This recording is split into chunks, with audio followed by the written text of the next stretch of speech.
อให้ปาฏิหาริย์มีจริง ถึงคิวคุณโยมแล้วนะเศรษฐีคนใหม่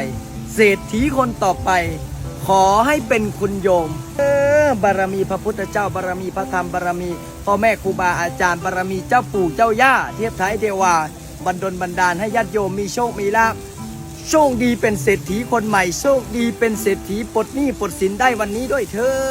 นอันใดที่มันติดมันคัดถ้าเฮาได้มาวัดมาว่าสงบจิตสงบใจมันก็เป็นบุญเป็นกุศลเนาะเจ้ามีโชคเท่าใด500 ปลายก็500 ปลายล้านปะทู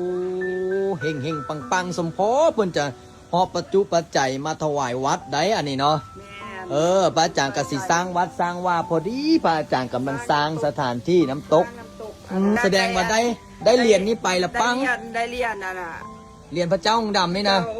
เบิ้งนู้เอามาเบิ้งนู้เบิ้งปังเฮงโอ้